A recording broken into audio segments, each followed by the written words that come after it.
A very good evening to all of you. Namaskar, sir. Welcome to the Law Center 1 webinars on Paradigm Shift in Indian Constitutional Interpretation today.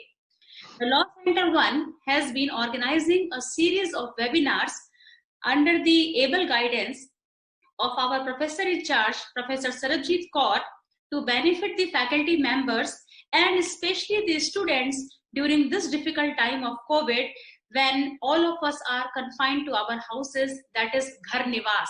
We should say Ghar Nivas. Now, I would like to call our Professor in charge, Professor Sarabjit Kaur, to formally welcome Justice Dr. Bhati. Professor Kaur. A very good evening to all of you.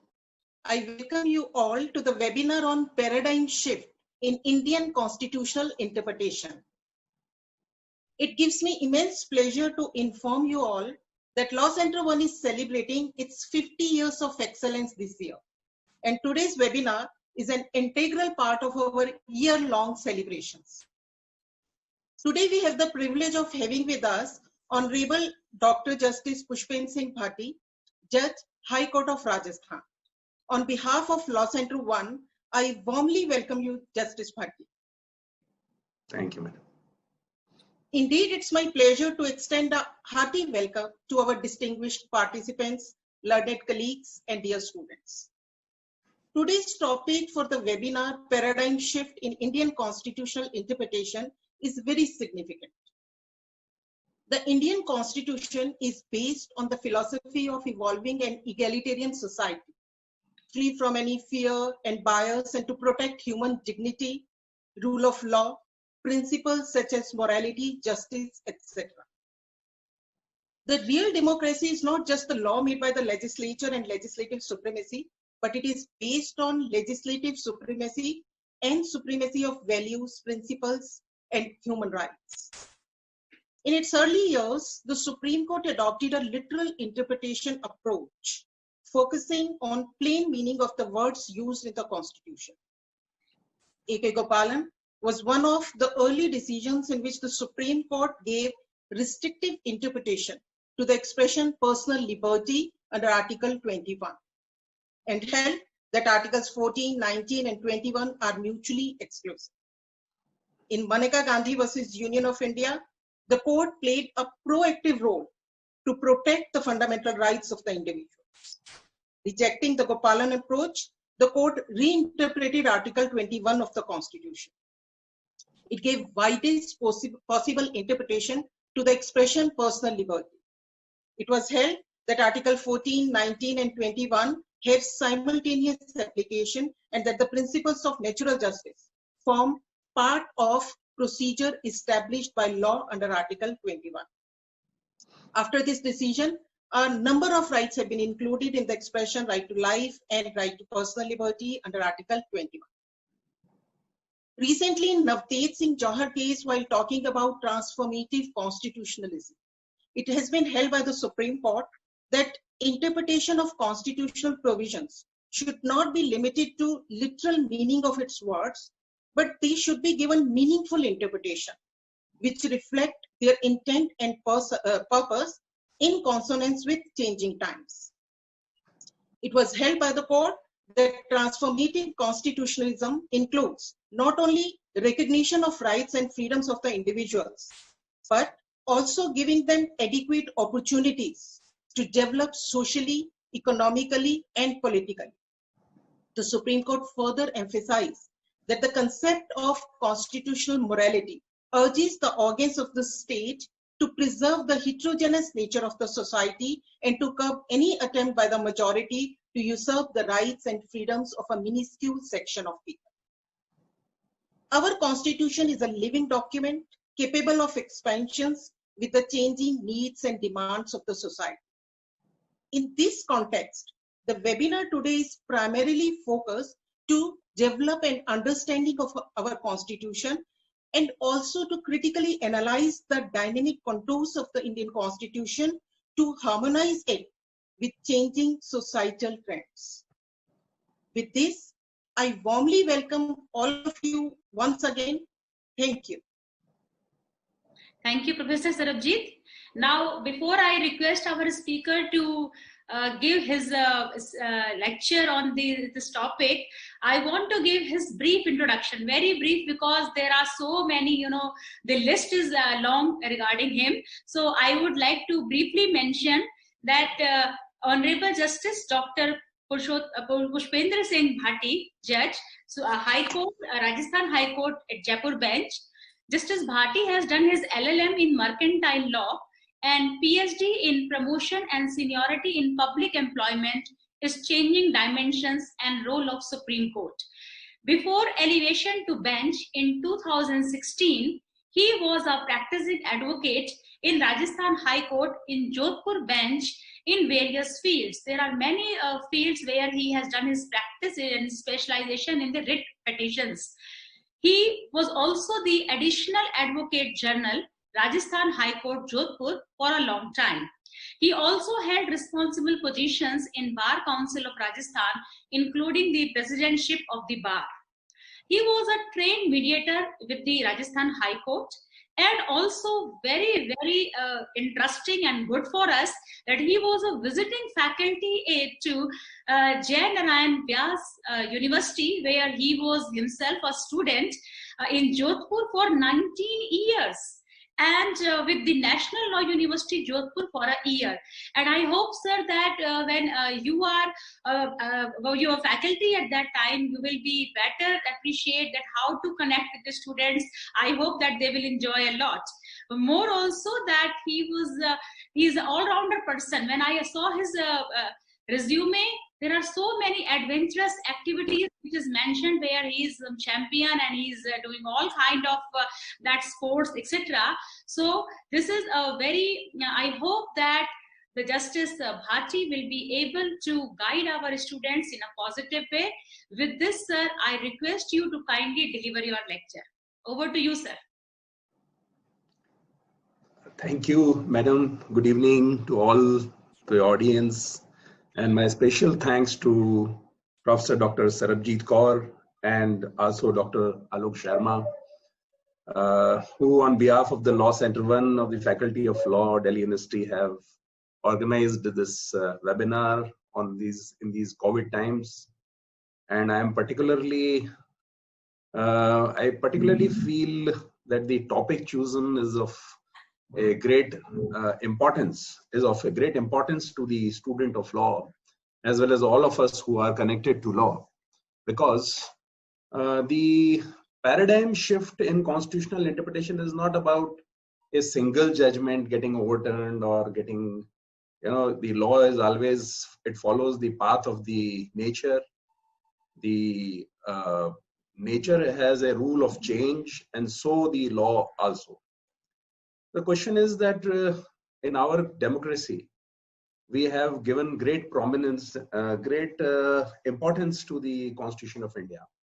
We have even gone a step ahead and said that it is even, it is even above the parliament, the judiciary, the executive, which are the prime organs of the society, of the governance, by holding it as a important book, which would not only an important book of law, but also an important guiding force, which would take us ahead in all times to come.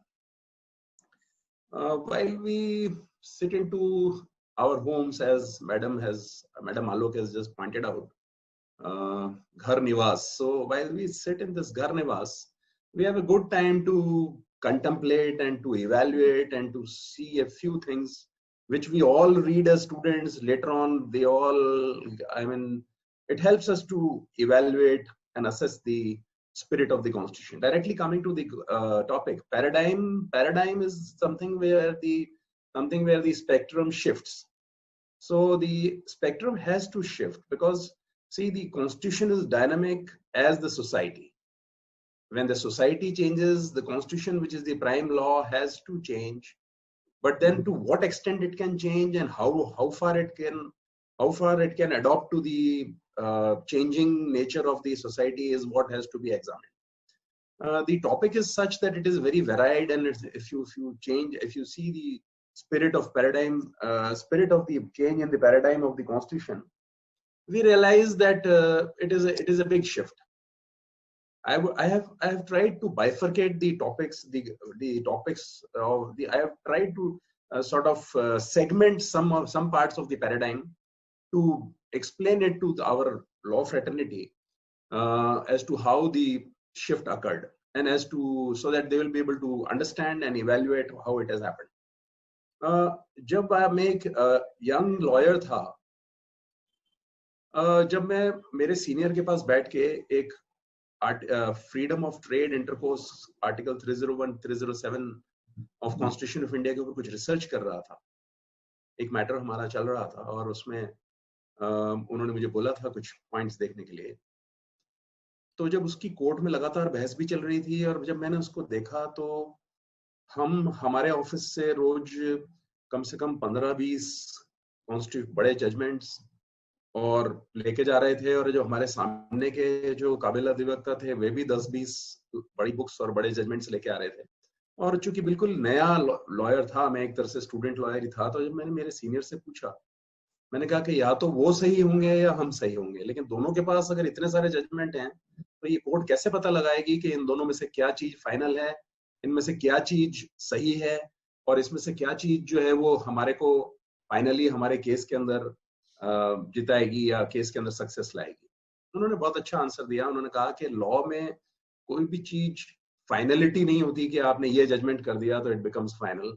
उन्होंने कहा कि you have to keep on trying, you have to keep on evaluating. ये एक उन्होंने बोला कि आज तक कभी कोई ऐसा शायद नहीं हुआ होगा कि कोई वकील आकर के किसी अपने महत्वपूर्ण केस में, अच्छे केस में आकर के न्यायालय में सिर्फ एक लाइन ये बोल दे कि साहब ये तो सामने वाले जजमेंट्स जो हैं उनसे मैं हार मान लेता हूँ, या उनके बाद मेरे बहस करने के लिए वो फिर भी उसके अंदर से कुछ पॉइंट निकालने की कोशिश करता है, कोई नई परिस्थिति न्यायालय के समक्ष रखने की कोशिश करता है।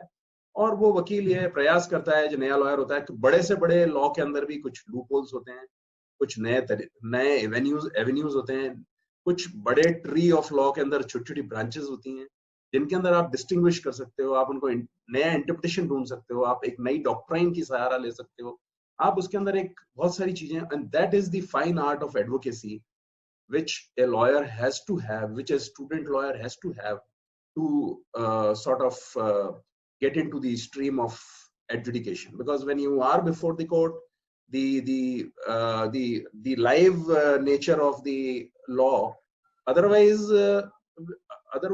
also it could happen that we can computerize the precedent law, but we can also computerize the judgeship. If the law was static, we could computerize the judgeship by saying that on this point this is the particular set of law, so you don't go beyond that, and then you put your parameters into that, and once there is no scope of any change or improvement or any scope of furtherance of that law, then the computer will immediately come to a conclusion within 30 seconds that this is the precedent law and this is the parliamentary law and this is the executive law, and here the matter comes to an end. Or maybe Kania Judge, the first Chief Justice of India, Honorable Chief Justice of India, Supreme Court, would have just said Constitution is a good document, and the end, it would have been the end of the story. But it is not like that. Fortunately, it is a living document. Fortunately, it is a progressive document. Fortunately, it is a dynamic document, and it has come to rescue of the common citizen of this country time and again, and has really, put into things which have surprised many. Which many issues have been reversed, many issues have been taken further, etc., etc. So while talking to a few of these paradigm changes, first I take preamble, like we speak of the preamble of the Constitution of India. So we have heard those words very often: sovereign, socialist, secular, democratic republic. But then whether the preamble was a part of the Constitution or not a part of the Constitution also remained a debate for a long time. As all students of law know, we take the name of preamble so proudly that here is a preamble and it is the sacrosanct principle of law, it is a sacrosanct principle of Constitution. But then, dear students, it was never static, because the the journey of preamble adjudication, whether it was a part of the constitution, traveled from Berubari to Keshwanand, and continuous interpretation was brought in. At one time it was said that the preamble was part of the constitution, and the preamble required to be not only part of the constitution, but was required to be read as an integral part of the constitution, and everything had to begin with the preamble. But then when the 13th judge bench sat in Keshwanand, they overturned this principle of law of laid down in Berubari, and they came out with a conclusion that the preamble is not a part of the constitution, though it is a guiding force. But it was specifically stated that preamble is not part of the constitution, but was a separate component which we ought to rely upon, which gives life to the constitution. But the judgment was very clear that preamble was not a part of the constitution. For reading down for understanding the constitution, if preamble was taken into account, and for preamble to be taken into account as a guiding force, it is fine. But preamble can after that judgment, and then later on this judgment was followed in other cases, and Berubari case was overturned, and a lot of other cases like Bommai and other after Keshwanand Bharati also, Mandal Commission and other judgments where this debate continued. But then even when the debate continued, the answer to the question remained that preamble was not part of the constitution, though it remained a guiding force to the constitutional readers. And also the importance of preamble was described in those judgments. So the nature of one might say that this changed the nature of the constitution, but no, the judiciary has virtually not changed the nature of the constitution, but has read into it that how far the importance of preamble was there while the constitution needed to be read and interpreted. The second issue which we might which we can also touch is the doctrine of basic structure. Now, a student of law would be odd to see that constitution itself does not carry any word like basic structure, and it neither segments the constitution into any kind of basic structure. Though we have chapter 3, and though we have our fundamental rights, and though we have our own set of article 14, 15, 16, 17, 18, 19, 21, which are the focus of the constitution, and which are really giving the life and magnanimity to the constitution. But at the same time, the doctrine of basic structure was evolved out of the consistent process that happened. This basic structure was not there one day when we started the basic structure. When the adjudication started, there was nothing like a basic structure. Slowly it was recognized that supremacy of the constitution, unity and sovereignty of our country, democratic and republic structure, federal structure, separation of power, individual freedom, these were all defined as the basic structure in the doctrine of basic structure by the mega judgment of 13th Judge Honorable Supreme Court Keshwanand Bharati. But then this was not a judgment which was suddenly arrived at. We had Rani Padmavati, we had Sankari Prasad, we had Sajan Singh, where the Honorable Supreme Court delved in and delved out while contemplating that how far the constitution can be changed, what could be the scope of the change that could be brought. Whether, suppose, for example, we pose a question to ourselves as students of law, that whether we can change from a democratic country to a communist country or any other system of governance, then the answer would be no, because that would be against the doctrine of basic structure, which we have emulated out of the assessments, out of the readings, out of the adjudications, and out of the various thought-provoking things which have happened in our constitution, and we have arrived at a conclusion which is here to stay, that such basic doctrines, like for example today if we say we are not federal, we suddenly start becoming unitary. No, it cannot happen, Federalism is also part of the fundamental structure of our basic structure of our constitution. So these were the issues. Republican, like today we say, no, we are going to bring in a monarchy like UK, and we are going to establish one king or one queen or something like that, or any other thing, or any other system of Republican head. It cannot be done because it would be against the basic. So these are the, and then you all know, as students of law, we all know that word secular was there in the preamble. It became a huge debate how far secularism goes. Even today, we have a consistent tussle going on between Article 21 and Article 25. So, right to religious freedom, and on the other side, we have our own freedom of life and all that, freedom of expression and all that. So, these are the things which continue, but the basic structure itself settled down as we matured as a democracy, and it settled down, and we understood that parliamentary majority also cannot take away few elementary things in the constitution which form the spinal cord of this country. And that spinal cord of the country remains sacrosanct and it cannot be disturbed.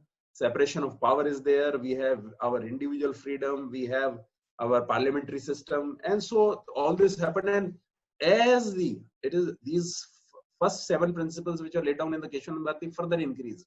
It is not that Keshwanand Bharati capped everything. We had Maneka Gandhi, we had Indira Nehru, we had all these judgments coming in, whereby the ambit of this basic structure, it was slowly expanded. And rule of law, judicial review, parliamentary system, rule of equality, harmony between fundamental rights and dietary principles, free and fair elections, and all these came to be slowly inducted into the doctrine of basic structure. The concept of basic structure did not develop overnight. It was not an overnight answer, because Constitution did not have an answer to this.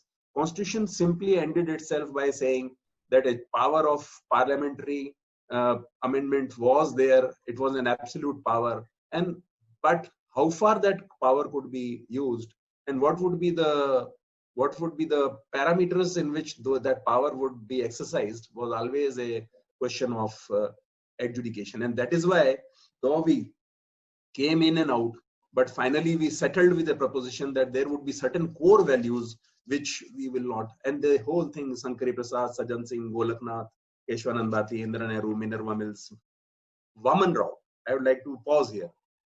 See, the Schedule 9 became a huge thing with the government, because with the governance, because Schedule 9 gave in an opportunity to them to put some amendment into Schedule 9 and say that, oh, this is now somewhere where the judicial review cannot go into it. But Vaman Rao made a surgical strike. It was a judgment which holds great value, and it said no. If in the 9th schedule also, if you put it, then also they have to pass the test of judicial review, and if it is in violation of the Constitution, and if it falls within the parameter of Article 13 of the Constitution of India, then certainly the Vaman Rao judgment would come to the aid, and the judicial review would be permissible there also. So the attempt by the governance, it is not about one government or another government or party government. It is about a general tendency of power to become centrifugal. So the governments try to create a dome inside the building, or a room inside the building where nobody could touch. Something like they said that the elections of the president, prime minister, and the vice president and the authorities could not be challenged before the judicial review by putting it in the 9th schedule. Now, this could not have happened. Every person elected is responsible to the country, responsible to the citizen, responsible to the voter. So it could not have happened that it could not have happened by no means of imagination that the Schedule 9 could have been kept away from judicial scrutiny, and it was required at all times to ensure that the judicial peep, I would not say judicial, I would not say that the judiciary would be permitted to create a lot of havoc in that, but yes, the judicial peep in the shape of guarded judicial review would always be there, even in the 9th schedule. and even in the important constitutional amendments being carried out by the parliament, that virtually that eye of the watchdog, that watchdog which was created for the safety of the citizen, that eye would be free to peep in and find out that what was the analysis behind it. And many a times we have seen that how the basic structure doctrine enabled such judicial review. We had Indira Sahni, in which again we gained one more, apart from giving structural reformation in the reservation law, the basic structure doctrine got expanded by having one more important principle, that is rule of law. A rule of law was a principle which was already very strong in the UK form of government, and also available in clandestine. It was not in an unsaid rule, it was there, but the Supreme Court recognized it as a said rule and said that rule of law would always remain part of the doctrine of structure. If I today go out in the society as any form of litigant, whether I take an example of a tenant or a house owner. Suppose I am a house owner and I have put in all my life savings into a house and I am not able to get it evicted from the illegal tenant, or I am a legal tenant who have entered into a contract for 3 years and am being thrown out by the powerful landlord, then where do I look for? I can go and fight it out physically, or I can take help of other persons who are physically strong or who may have been socially strong. But the moment I deviate from law, the rule of law goes away. And the moment rule of law goes away, there comes in anarchy, there comes in illegality, there comes in such process of law which would not only destroy the social fabric and law and order, but would also create a huge menace for the governance, as it would be very difficult to have a calm, peaceful, and a constructive, positive, progressive society. So these were the essential things we saw. S.R. Bommai also throwing in a spanner into the spoke of basic structure. So these all. So what? So we have said preamble, yes, change. Basic structure, yes. Evaluation, change. Evolution, change, so and so. Third topic which we can touch would be judicial review. Now, time and again, this tussle has been there because the watchdog is not a very comfortable thing for the other organs of the government. So it has to be always, if we talk in layman terms, the watchdog's duty is to bark, and any bark is not always comfortable. But then a good government always protects. Rather, every government has to be a good government, and a good government has to protect and has to enhance the power of the judiciary as a watchdog, because the better the watchdog, the better is the health of the society, the better is the health of the citizen, a common citizen. So the judicial review, it was something like a power which was again and again everybody wanted to tame, because it would be very comfortable and convenient to tame for the governance, to tame the judiciary. But then the constitution and the democracy and the parliament never wanted it. They always wanted the judiciary to flourish for the citizen of India, and therefore they always ensured, in the shape of changing dynamics of law and constitution, that the power of judicial review always in this country has increased, and which shows the strength of a common citizen. It shows the strength of the parliamentary form of democracy, that they are open to the judicial scrutiny, that they whatever they form, whatever part of the whatever democratic steps or whatever democratic development takes place, the scanner of the judiciary is always there in the judicial review to take care of all those things. And judicial review has also, we have in initial times, we have seen that judicial review, whether it can be there in the 9th schedule or not, judicial review, whether it can be there for part 3 of the Constitution of India or not, whether it should be there for development of administrative action or not, whether it should be there for development of executive action or not, whether it should be there for legislative action or not. So there has always been, it is not a one day, again, it was not a one day this thing.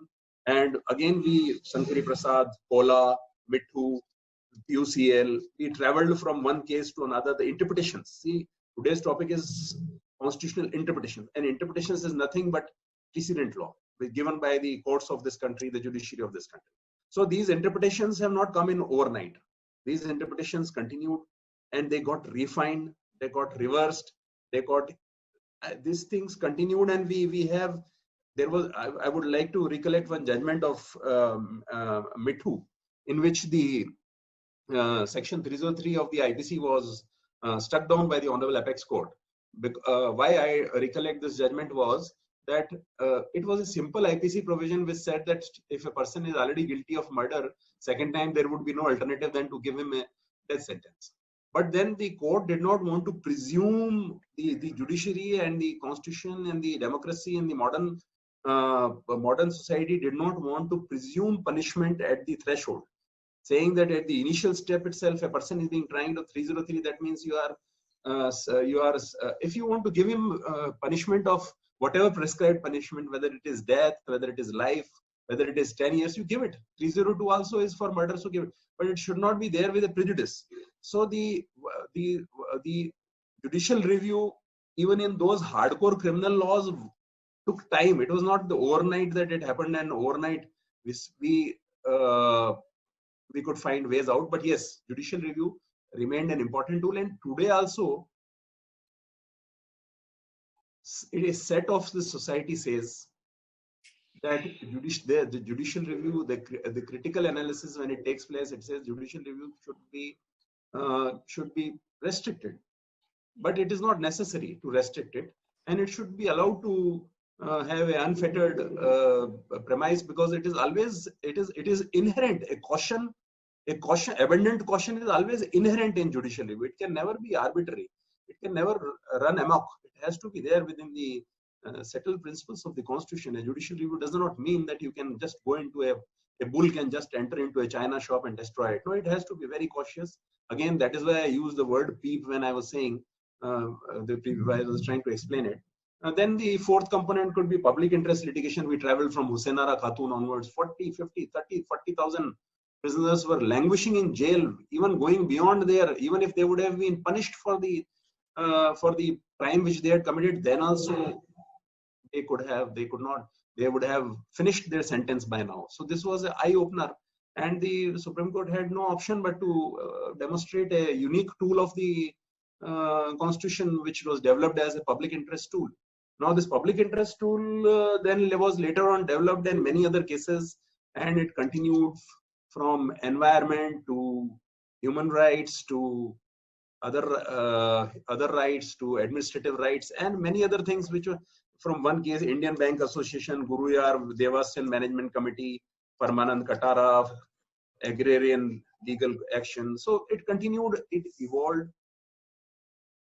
And as evolution happens, as in every other thing it happens, it is always a challenge to check it also, because what happens, we have seen that as the tool of public interest litigation became wide and popular, we also saw a misuse of it. And we are not hesitant to, we as law students are not hesitant to understand the misuse, because if we understand the misuse, the purity of public interest litigation can be maintained. And if we understand that it cannot be used for everything which is going wrong in the society, panacea of all evils, no, it is not. It cannot be a solution to all wrongs which are happening in the society. We have to realize it is an important tool. Again, the sacrosanct feature would be the caution, the abundant caution that the courts and the law fraternity has to exercise while resorting to the great power of public interest litigation, which is unique to our constitution, unique to our judiciary, as it was evolved then. Then we can also, this paradigm shift, these are the major shifts that happened in the constitution in last 70 years. It was, as I said, it is not, went overnight. The relationship between directive principles and state policy with fundamental rights, there was a huge change. The directive principles slowly got legislated into principles of statute, and the state policy strengthened itself by adopting many of them as vital principles of daily governance. and therefore the from each amendments that happened out of the judicial verdicts, these gained importance. These gained importance. The fundamental duties was another aspect. The fundamental duties was never there in the Constitution. It was only subsequently that the chapter of fundamental duties was brought in. In 1949, there was no fundamental duty. It was only in 1976 that the fundamental duty part 4A was inserted. And first time a citizen of this great country was told that, wait, you have all the rights, but please understand, with these rights comes a lot of responsibilities. It is your responsibility to see that today, when we see, even in these COVID times, we see that we have to understand, not only we have to understand that state is out there to protect us, whether it is the state government, union government, or any form of, or municipal government, or any government. It is out there to protect. It is telling us put the mask. It is telling us remain in home. It is telling us that use hand sanitizers, maintain social distance. But ultimately, it is our fundamental. It is our duty. It is once we have a right to survive, right to life, right to be healthy, right to live in a particular manner in society. Simultaneous right. There is a simultaneous duty also. If today we start going out on streets, breaking the laws, not abiding to this, what will be the result? Who will be the sufferer? It will be ourselves. The Chief Justice of India has the Honorable Justice Bobde has said that the liberty of another person comes to an end where the elbow of the person, one person comes. Only the liberty goes only as far as the elbow goes. So if I move my elbow, it is not crushing anybody's nose. My freedom is there. But if I move my elbow, hitting 5 persons on their nose, my liberty cannot be. That kind of liberty. So these are the duties which have been enshrined in Ramlila Maidan case, in the Unni Krishnan judgment, whereby in MC Mehta judgment, in other judgments, where we have traveled and we have seen that how the duties have been strengthened by the adjudication.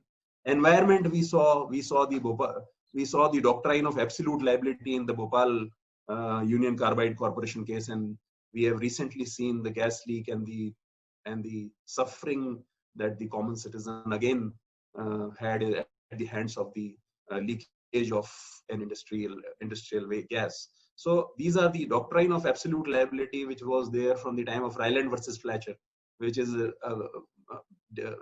century ago. So now even that doctrines, they have evolved.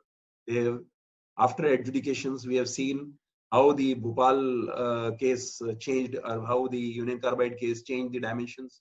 We have seen the principles of polluter pays, which have been evolved by the Supreme Court. We have seen that the concerned minister at that time changed the course of the river, and the river was then restored to its course. Only the change of course was only to maintain a hotel or a tourist place. So this is the kind of actions that we did, and the Supreme Court, even in the case of T. Godavarman, we see that Delhi, Rajasthan, Gujarat, Haryana, we have long Aravlis, and the Aravlis would have, if you travel by road, some places you will find that Aravlis have disappeared. And often it is remarked that probably we have a Hanuman here now who is removing the mountains here and there and moving the hills. Because who is the Hanuman? Now it is not the Hanuman. Now it is those persons who are earning out of the mining, and they are just trying to play havoc with the environment. And the Supreme Court in T. Godavarman has constantly monitored it and tried to protect this Aravali, and we still have 90% of it intact because of such continuous.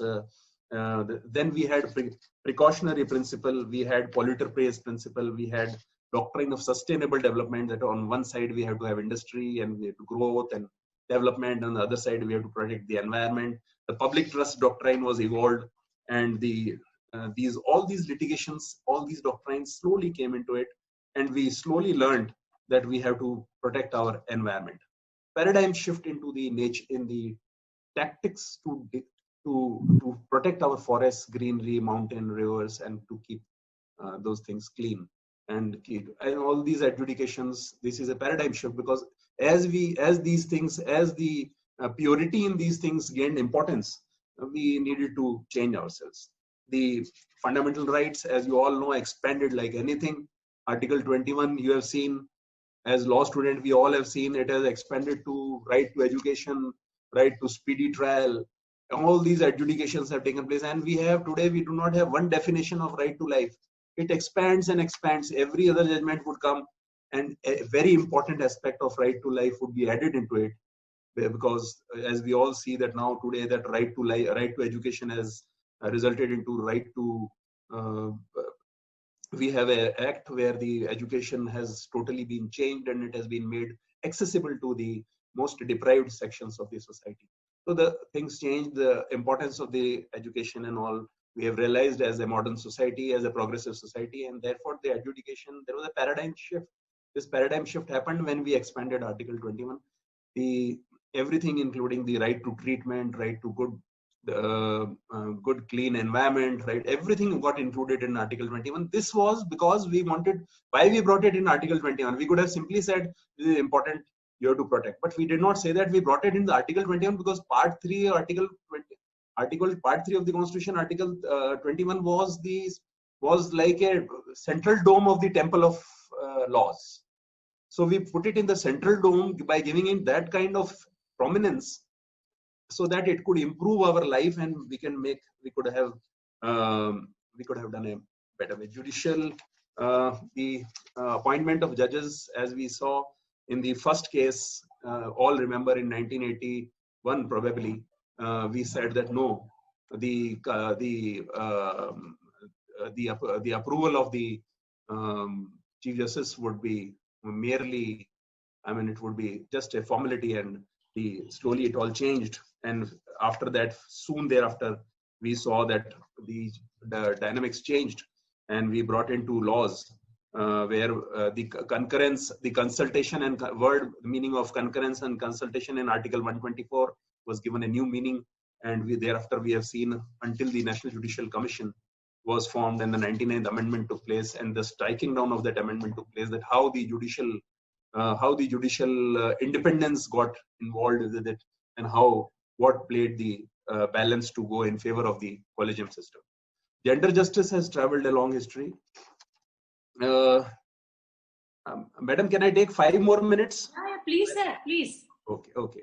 Because I'm trying to consolidate it, but it is probably taking a little longer than.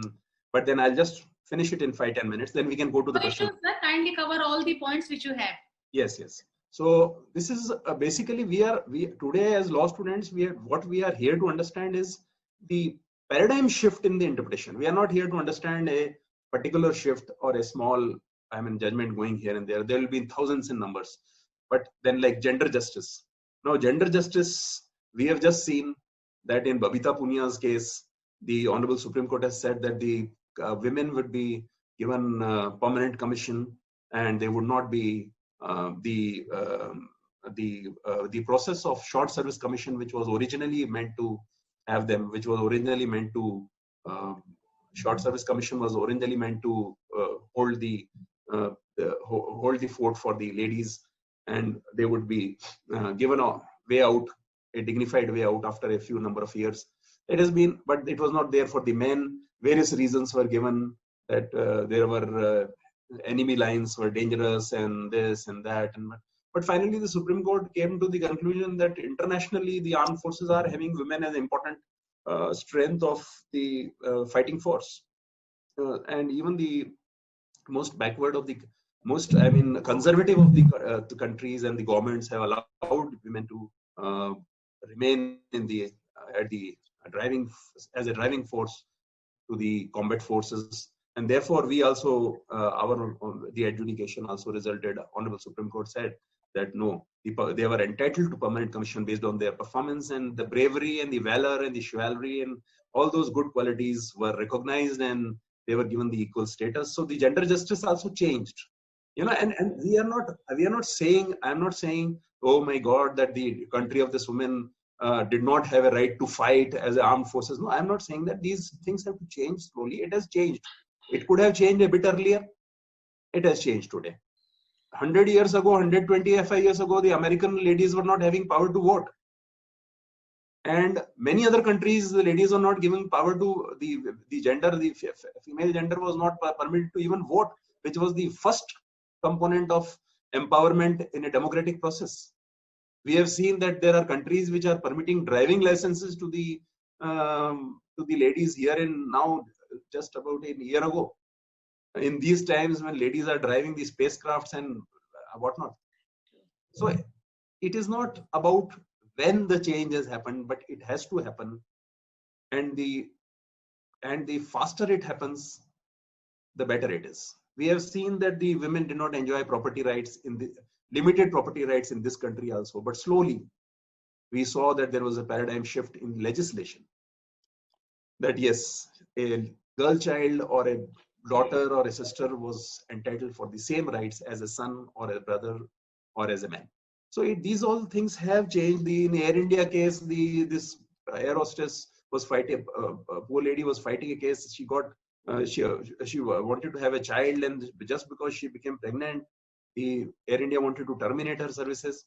So the Narges Mirza case, it was Supreme Court came down heavily saying that this cannot happen. The lady has to be protected. We saw Pratibha Ranu, Ahmed Khan, Sarla Mudgal was a very renowned case in which we saw that there was a need for uniform civil code because this person would change his religion to Islam only for having bigamous marriages, which could not have been permitted because bigamy was understood in the modern society as a thing which was not acceptable.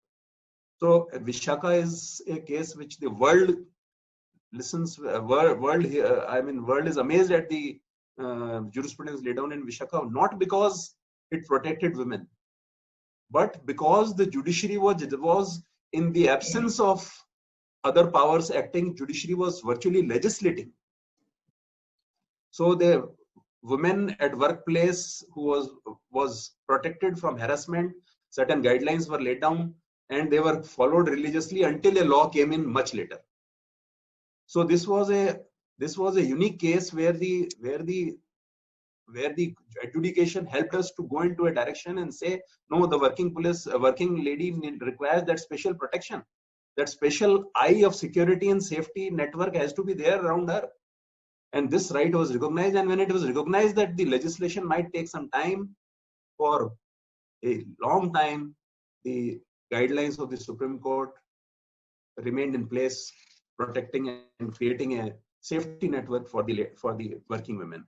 Similarly, Lakshmi in acid attack cases, Honorable Supreme Court came down heavily, which resulted into then amendment in the CRPC and the dignity of the rape survivors and other judgments.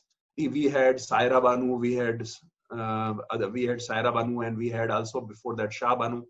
So we all know that how the adjudications helped the cause of maintenance, helped the cause of triple talaq, where the Honorable Supreme Court felt that the lady required more protection in the matrimony.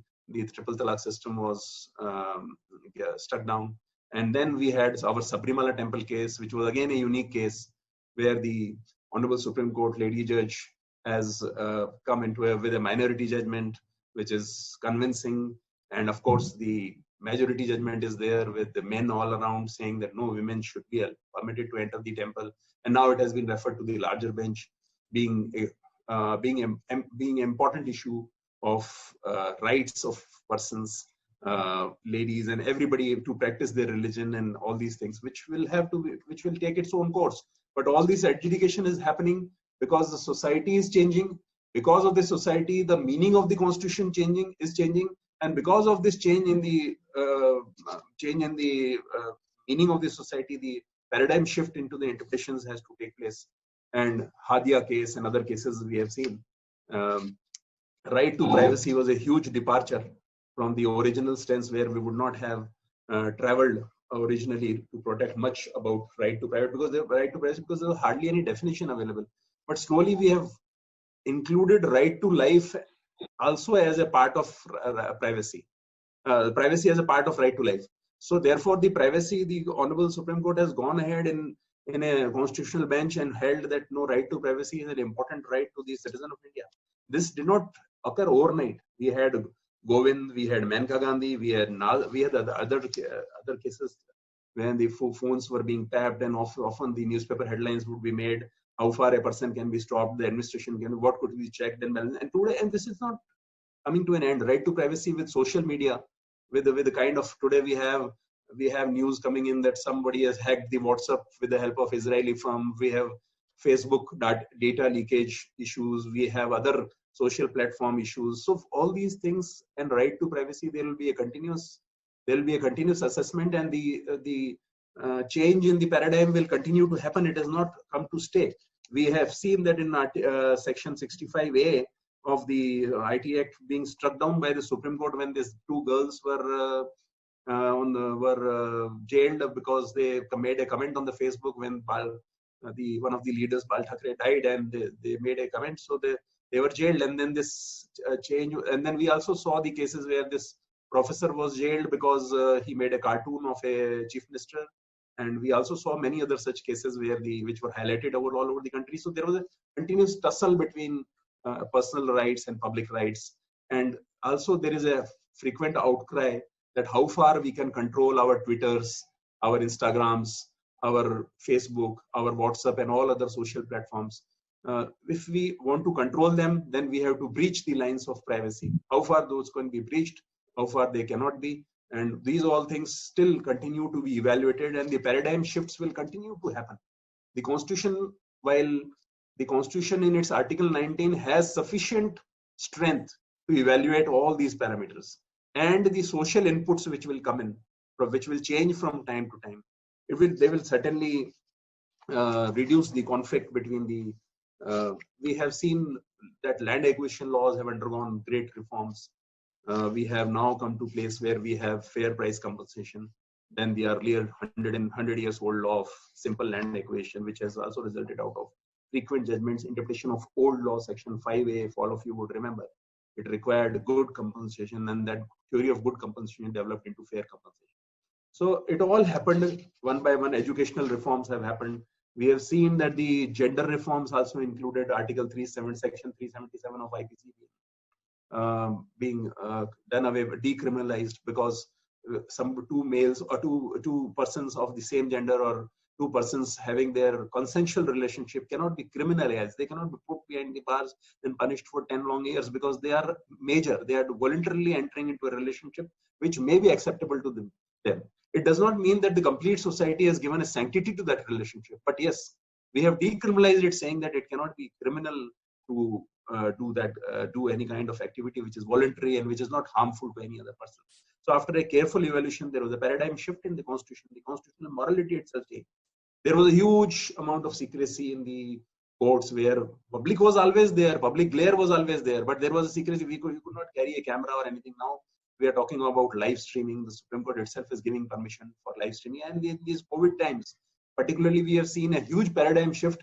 Every crisis comes with an opportunity, and I must say that this has come with an opportunity. Today, I see that lawyers from younger age to the very old age, all the lawyers, judges, lawyers who were reluctant to use technology, who were reluctant to use the platforms of video calling, who were reluctant to use this for. Now we are completely banking. We on one side we were reluctant, and today we are standing at a juncture where we do not exist without them.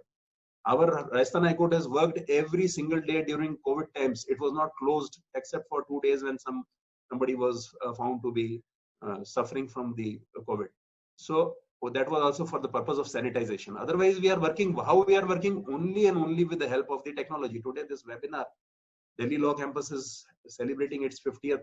This thing in the form of various other activities and all. It would have all come to a stand. For 4 months, you would have to close your university, but you have not closed. You are here for the world to spread your knowledge of law and spread your knowledge of this, because with the tool of technology. So what has happened? There is a paradigm shift. As I told you in court, we could never imagine, though we had e-courts, though we had, even in our formation, we had policy that yes, we will have paperless society, we will have paperless courts, we will have electronic filing and everything. But suddenly, with the advent of this huge problem or this huge issue, suddenly we are totally now today, every day we are now these days hearing about 100 cases. Only with the help of this information technology, we are having this video calling, we are having Zoom, we are having WhatsApp calling, we are having Google calling, we are having Jitsi calling, we are having video calling, all these things, we have all the platforms, we are using our best to correlate between the lawyers and the judges and the fraternity and the client and citizens, and we are trying to work out a solution which has practically put us on wheels, remained us. I mean, the courts and the law fraternity and the educational fraternity has remained on toes even in these hard times because of the technology. This is all paradigm shift which comes from time to time. So one or two more things like euthanasia and right to this attempt to suicide. You know, there were cases initially when this boy wanted to take his life when he drank some, this was a young school boy, this is his head constable who got injured. And on all these cases, they wanted to take their life because of medical reasons, this thing. But then we have traveled to passive euthanasia. The adjudication has traveled to passive euthanasia. Attempt to suicide also was decriminalized in 1984, 86, and probably in 87, and then again brought in 1994 and so on. So it is also traveling its own journey. So basically what I wanted to point out is that there are many other things, but yes, this was the core of it. And I think this was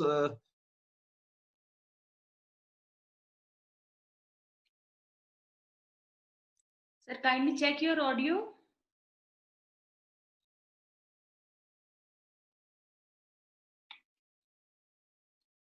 Sir, please check connection from your side.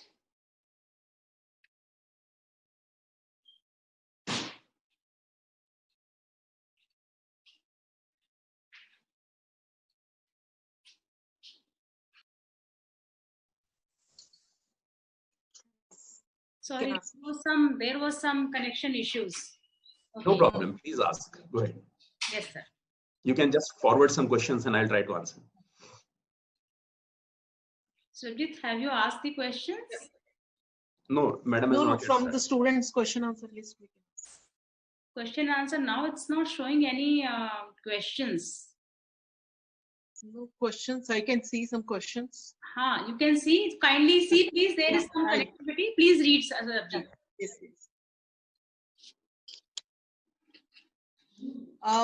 student is asking a question. Sir, is it possible now that some higher bench judges, then Keshavananda Bharati, sit and change what was told regarding preamble in that judgment?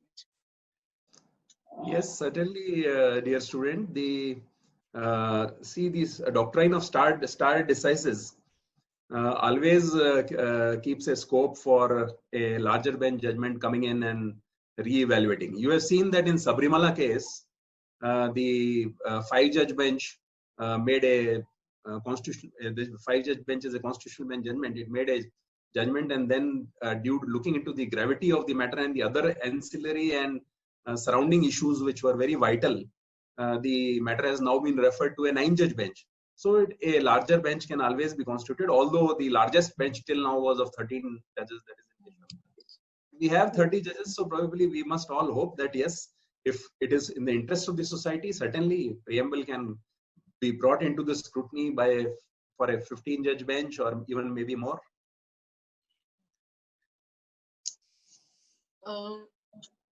हमारे देश की राजनीतिक संघीय ढांचे के अनुसार काम करती है.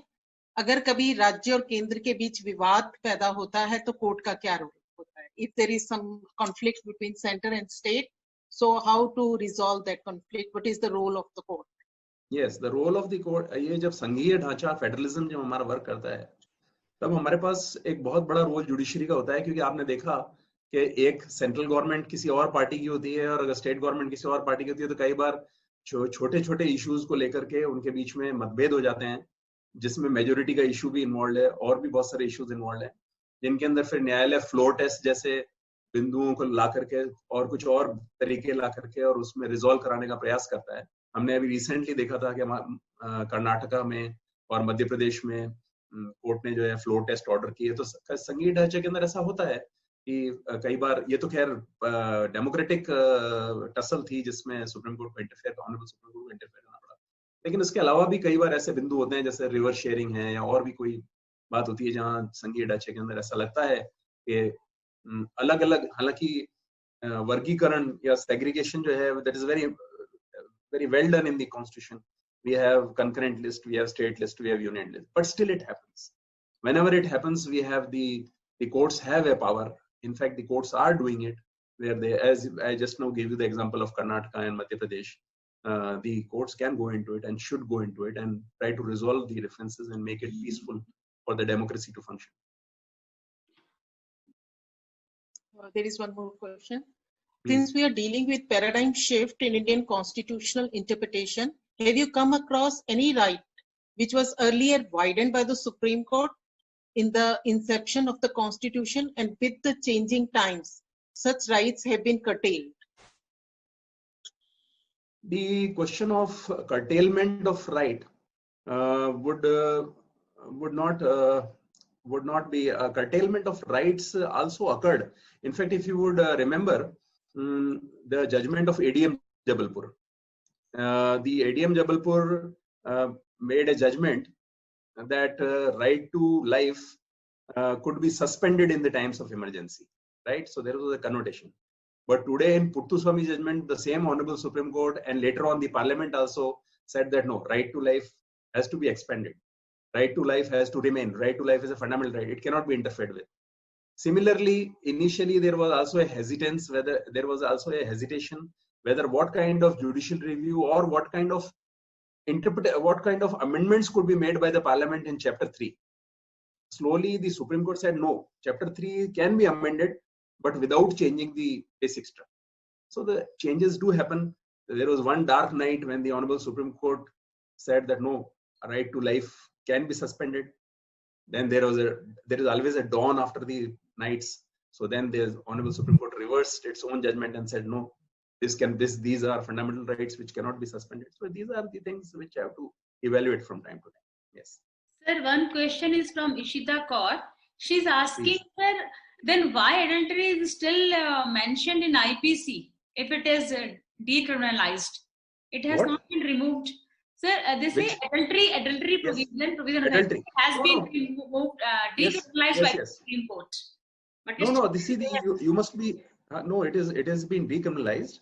So that whenever the new prints will come out or the government will take appropriate steps, practically it has been done. Like if you read Section 303, then you will not find it in the IPC.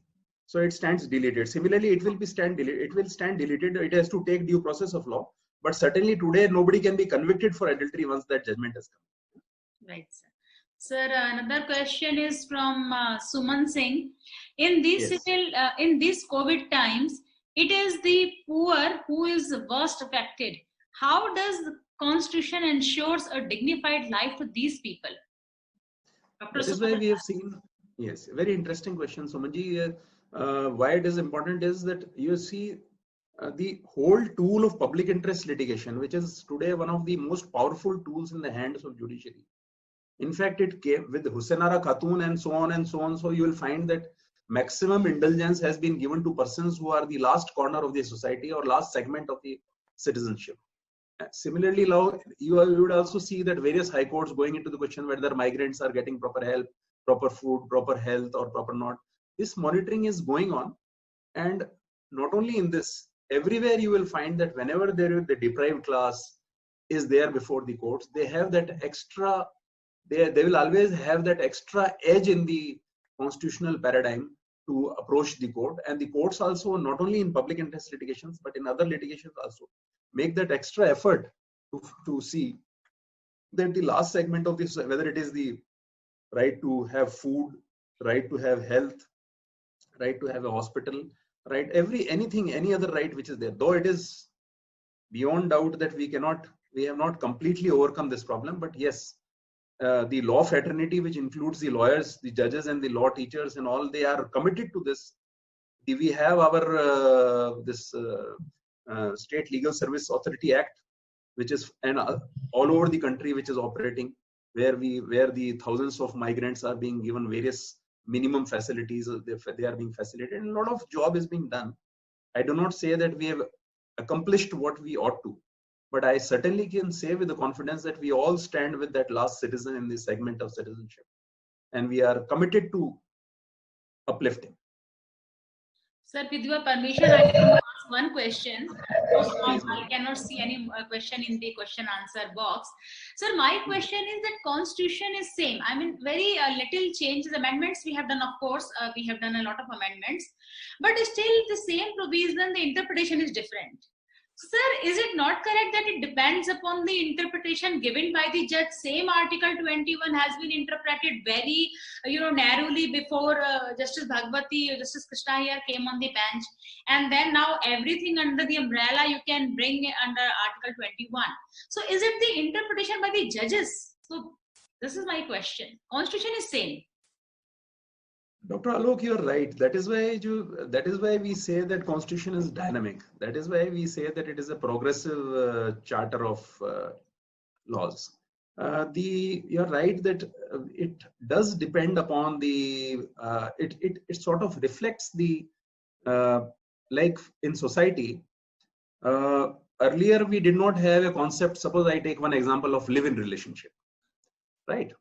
So at one time, 25, 30 years ago, or maybe 40 years ago, if we as law fraternity talked of live-in relationship, people would be shirking away from us and they would not be trying to find solutions.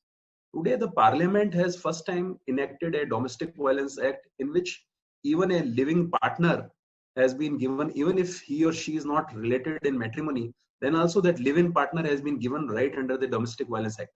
So the Parliament of India has considered it important to protect that partner. Similarly, we have Supreme Court has given that given the protection to the live-in partners in various judgments, live-in partners, because the society changed. It has not happened because judges changed. It has not happened because lawyers changed. It has not happened because teachers have taught constitution in a different way. It has happened because there is a change in the society. See, if in the society, suppose there are 2 crore couples who are living in live-in relationship, or maybe even 2 lakh, we can't run away. We as law fraternity, we as teachers, lawyers, judges, we can't run away and say, no, these kind of people do not need any protection. Rather, even if they are 20 lakh, 25 lakhs, or maybe even more, then we have to come to their rescue. Parliament has to come to their rescue. Courts have to come to their rescue. And we have to rise up to the occasion and protect them.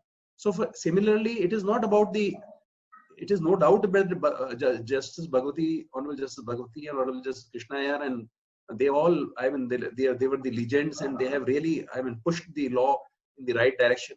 But it is the need of the hour which has brought us here. Like, for example, anything like Ram Janmabhoomi temple issue, it was going on for last 100 years, 50 years, something, some litigation, something. Now finally it has been resolved. Probably there will be more peace.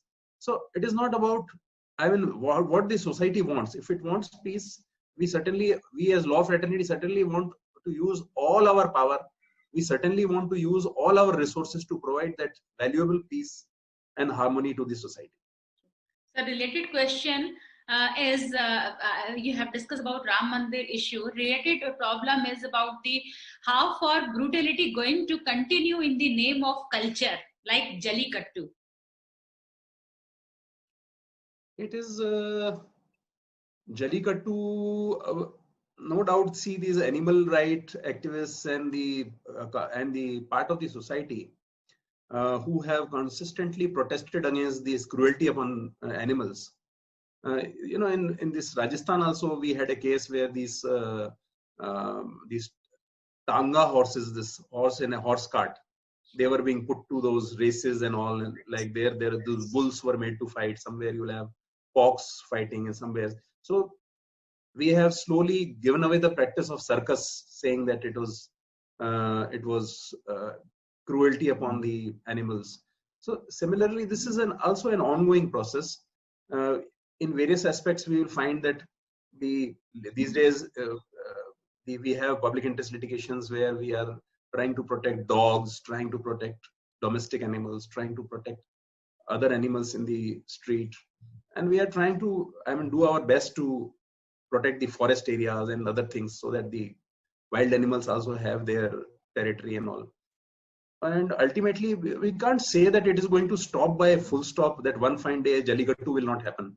Jallikattu will happen till a person believes that those bulls are, because see, if you go to the other side says that this was the bulls were the our main tool of agriculture. So this was to empower the farmer, that he used to keep healthy bulls and they used to fight. It was a symbol of agro strength, and this was this and that. So a lot of arguments were there, but slowly, as we bring in awareness, slowly as it comes to our mind that no, any kind of cruelty on animals is bad. See, in Rajasthan, I remember there used to be this camel slaughter in certain districts. So now it has been banned, and camel has been given its dignified place by the state law. So you would remember all over the country there would be animal sacrifices. Jallikattu is far ahead. There used to be animal sacrifices, whether it be goat, whether it be bull, whether it be so on. Those days of Navratras or whatever days, the sacrifices, animal sacrifices used to be there. Even on regular days, it was there. But now 99% of that animal sacrifice has come to an end. 1% isolated you may find here and there. 99% it has come to an end. So it is only we all have to rise up to it. The society has to be aware, and we as stimulants of the catalyst of the social fabric, we as law fraternity have to educate people, and I'm sure as we educate, Jallikattu will automatically stop. It cannot be stopped by one stroke of pen. So sir, I get the last question for today is from Parvez Ahmed. He is asking, sir, the same day, 22nd May 1987, Hashimpur massacre happened. The High Court punished the culprits after 30 years. That is on 2018. Till then, many of the culprits, police officers retired. Many already died. Isn't it the justice delay is justice denied? What are the solution of this thing by judiciary in giving justice? Why delay is to be happen? Yes, Parvez, you are right. Justice delayed is justice denied. At the same time, justice hurried is justice buried. There was this veterinary doctor who was raped, and she was burnt alive, right? So when she was burnt, these four accused persons, they were taken to the spot, and they are said to have tried to run away, and they were shot dead by the police. On social media and all other forms of media, I saw there was a tinge of appreciation for police for the action taken, whether it was, some people called it an encounter, some people called it an extrajudicial killing, some people said that it was a revenge, some people said that it is. The same day, Honorable Chief Justice of India happened to be inaugurating Rajasthan High Court new building here at Jodhpur. And in his speech, he said two very important things, which I very vivid, it was only about 4 months ago, so I recollect it very well. He said, justice can't be revenge, one. Second is, he said, justice can't be instant. Because if we start, it may look popular for one moment that those people were shot down, those rapists were shot down. It may look, to the popular psyche of the common citizen, it may look good that yes, thank God, instant justice was there and they were killed on the spot, and these police have acted really very nicely. But then in the society, if we start permitting these kind of encounters and these kind of, I don't say it was an encounter until the proper judicial forum would say that. But then whatever it is that we can't have it. I agree with the Honorable Chief Justice of India that it neither can be instantaneous nor it can be revengeful. But at the same time and again, we have realized that speedy trial has been brought at par with right to life. Right to a dignified life includes speedy trial. So that means it has been brought into the central dome of the temple of justice or temple of laws. So Parvez, by bringing it into chapter 3, article 21, we have realized that what kind of focus is required. And I'm sure there is a lot of skewed ratio between the population and the judges, skewed ratio between the number of courts and the citizens. But I'm sure that we have a strong zeal, we have a strong spirit, and we have sufficient laws in place which will ensure that in Nirbhaya case also there was a critical analysis that it took so much of time for the convicts to be hanged, this, that, what. And not only in Hashimpur, in many other cases, you are right. The trial took so long that it certainly was painful to the citizen and painful to the victims. I'm sure that that pain can be reduced by all of us who are today part of the law fraternity, by pushing this provision of speedy trial, by pushing this right to life, by making it more faster, by making not exactly faster, but by making it more effective, and a timely justice can be involved. I'm sure with your younger generation coming in and good inputs and strengths coming in, I'm sure this right of Article 21, which has been now expanded to speedy trial, would be better. In many other cases, I understand the pain as a lawyer, as a student lawyer, you have for the persons who have lost their lives. But certainly we'll all have to work towards it, and I'm sure we are committed to work towards it. And the paradigm shift has already happened. It is only for us to activate it. It is only for us to live up to it. And I'm sure all of us will try our best to live up to it. Sir, so now this is time to conclude. So before I say official thanks to you, I say that you have very beautifully shown us the journey of the Supreme Court from the very literal and narrow kind of interpretation to such a broad kind of interpretation that now all the rights which we think in our dreams, and we can approach the Supreme Court, and yes, tomorrow we find yes, it will be under Article 21.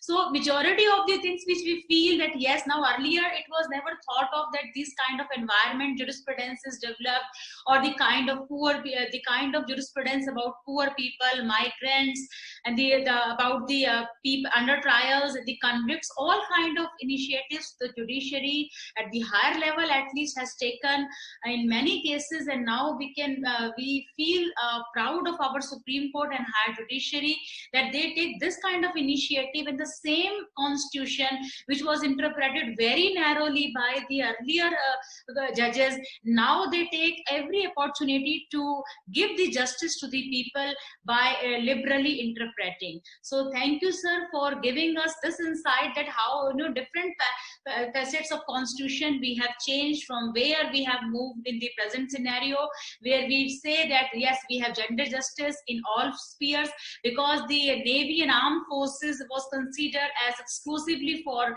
males. But now at least we can say that in this area also now the women are flying the planes, etc. So this is judiciary has really helped the people in various aspects. So sir, thank you so much for giving us this insight and give this informative lecture. I am very thankful. I say thanks on behalf of our Law Center 1, on behalf of our PIC, on behalf of the students and the participants. Thank you so much, and I hope that in future also we shall be in touch and kindly guide us, our students in future also on similar topics. Thank you so much, sir. Thank you, Thank you. Professor Sarjeet. Thank you, Dr. Alok. It was a total pleasure. Always it is a pleasure to be in the company of the students. Thank you so much. It was a nice opportunity. And we'll continue to deliberate, as you say. Whenever you need, you just give me a call. We'll try to have a webinar on that, on any other topic. I'm so happy and obliged that you have given this opportunity to us. Thank you, sir. Thank you. Thank you. Thank you all. Thank you.